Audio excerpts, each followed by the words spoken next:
قبله من كتاب ولا تكن في صدور الذين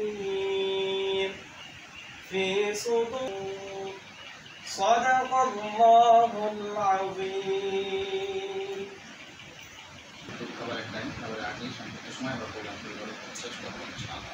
এই পর্যায়ে সংক্ষেপে শুভেচ্ছা বক্তব্য পেশ করবেন আজকে প্রোগ্রামের সম্মানিত সভাপতি।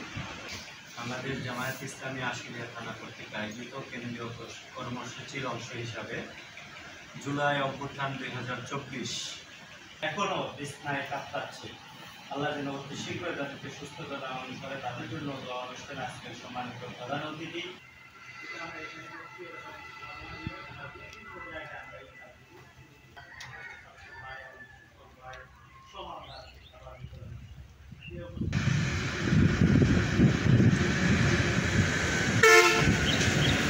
জীবন দিয়ে রক্ষা করলো আমাদেরকে, এই নারী পুরুষদের আর্তনাদ থেকে অনেকটা লাঘব হয়েছে। সামনের দিনে এইটা যেন ধারাবাহিকতা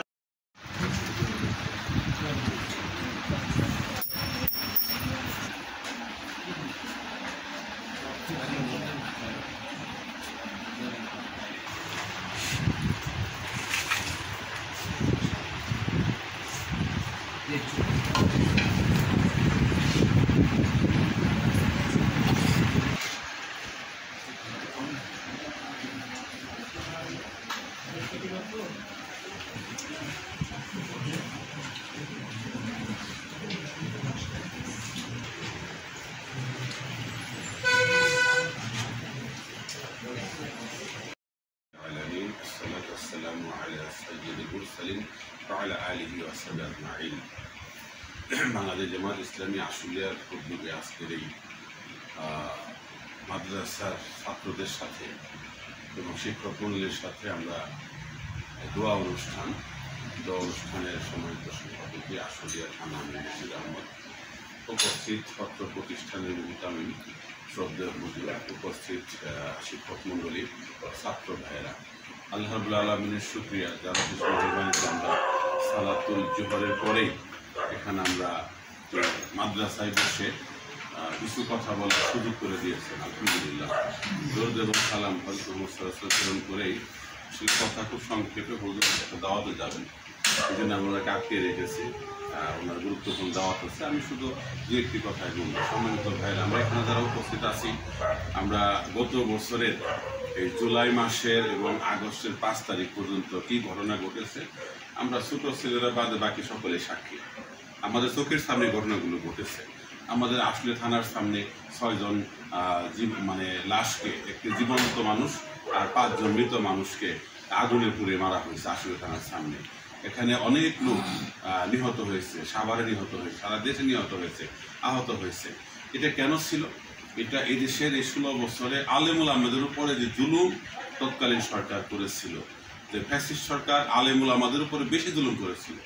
মামুনুল হক সহ, ফয়জুল হক সহ সকলের উপরে, আল্লামা দেলোয়ার হোসেন সহ এদের উপরে যে আলেমুল আমাদের উপরে যে নির্যাতন করেছিল, তারই একটা বহিঃপ্রকাশ ছিল গত বছরের জুলাইতে। এবং জুলাইতে এরকম বিস্ফোরণ হয়েছিল যার মাধ্যমে সেই ফ্যাসিস্টরা বিদায় নিতে বাধ্য হয়েছে। এই জন্য বাংলাদেশে একটি সুন্দর পরিবেশ পেয়েছে। আগামী দিন নির্বাচনে আমরা বিশ্বাস করি ইসলামী সকল দলগুলো, ইসলামী এদেশে যারা আল্লাহর আইন প্রতিষ্ঠার জন্য, যারা আল্লাহর আইনকে, বিধানকে সংসদে নেওয়ার জন্য চেষ্টা করে, তারা সকলে ঐক্যবদ্ধভাবে এদেশের সামনে নির্বাচনে অংশগ্রহণ করবে এবং আমরা আমাদের জায়গা থেকে সর্বত্র সহযোগিতা করব। সামনে আল্লাহর এই জমিনে আল্লাহর বিধান, আল্লাহর কোরআনের মোতাবেক আইন প্রতিষ্ঠিত হবে, হাদিস মোতাবেক দেশ পরিচালিত হবে। সেই রকম পর্যায়ে নিয়ে যাওয়ার জন্য আমরা সকলকেই সর্বাত্মক সহযোগিতার জন্য আমরা আহ্বান করব। আজকের এই মসজিদ মাদ্রাসা কর্তৃপক্ষ যারা আমাদেরকে এই কর্মসূচি পালন করার জন্য সুযোগ করে দিয়েছেন, তাদেরকে ধন্যবাদ জানাচ্ছি। পাশাপাশি আপনাদের সকলের প্রতি আহ্বান থাকবে, আসুন আমরা আগামী দিনের নির্বাচনে আমরা আমাদের সকলের বিবেচনায়, সকল দিক বিবেচনায় যারা ভালো মানুষ, যারা এই সমাজের বিভিন্ন খারাপ কাজের সাথে জড়িত নয়, যারা চাঁদাবাজির সাথে জড়িত নয়, যারা ব্যবসার সাথে, অবৈধ ব্যবসার সাথে জড়িত নয়, যারা জমি দখলের সাথে জড়িত নয়, যারা একদম ক্লিন মেজাজের মানুষ, যারা ধর্মীয় অনুশাসন মেনে চলে, এবং মানুষদেরকে সেই মোতাবেক চলার জন্য আহ্বান করে, এরকম একজন ব্যক্তি, এরকম দলকে আমরা সমর্থন করব এবং আমরা দুনিয়াতে একটি শান্তিপূর্ণ বাংলাদেশ থাকবে এবং এর মাধ্যমে আমরা পরকালে যেন নাজাত পেতে পারি সেই আশা রেখে এবং আপনাদেরকে এই সংক্ষিপ্ত সময়ে আপনারা আয়োজন করেছেন, আপনাদেরকে ধন্যবাদ জানিয়ে আগামী দিনে সকল ইসলামী দলগুলো যেন আমরা ঐক্যবদ্ধভাবে বাংলাদেশের এই জমিনে আল্লাহর বিধানকে সংসদে নিতে পারি, আল্লাহর বিধানকে যেন সংসদে থেকে চালু করতে পারি সেই আশা রেখে এবং আপনাদের সর্বত্র সহযোগিতা চেয়ে আমি আমার সংক্ষিপ্ত কথা শেষ করছি। আসসালামু আলাইকুম ওয়া রাহমাতুল্লাহি ওয়া বারাকাতুহু।